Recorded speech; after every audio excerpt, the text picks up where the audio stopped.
अरे सुनती हो? कहाँ हो तुम? सुनती हो? क्या हुआ? क्यों भौंक रहे हो? ये रिमोट दे दो जरा। क्या? क्या? ये रिमोट दिलाने के लिए मुझे बाहर बुलाया? इसे नहीं बोल सकते थे? या खुद नहीं उठा सकते थे? वो सो रहा है, सोने दो उसे। दिन रात बस सोता रहता है, पढ़ाई तो होती नहीं इससे। क्या हुआ? क्या हुआ? कुछ गिरा मेरे सर पर? भूकंप आया क्या यहाँ पर? अरे भागो सब भागो। भूकंप नहीं आया है, भुक्कड़ ने मारा तुम्हारे ऊपर ये रिमोट। क्या? आपने मुझे भुक्कड़ कहा?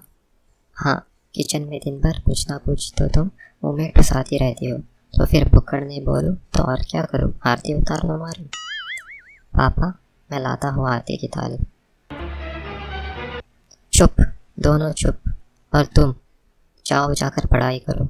वो देखो शर्मा जी के बेटे को, क्लास में हमेशा फर्स्ट आता है।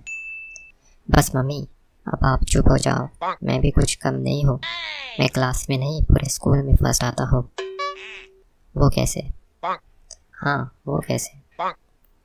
हर रोज सुबह स्कूल में सबसे फर्स्ट मैं ही आता हूँ। सुबह 7 बजे ही स्कूल पहुँच जाता हूँ मैं। चुप, बहुत जुबान चल रही है तेरी। चल जाओ अंदर, वरना उठाकर नाली में फेंक दूंगी। चलो, वो तो गया पढ़ाई करने। अब तुम शांत हो जाओ और मुझे रिमोट दे दो और अच्छी सी चाय बना के लाओ। अभी भी आपको रिमोट मुझे ही देना होगा। रुको, देती हूँ रिमोट आपको।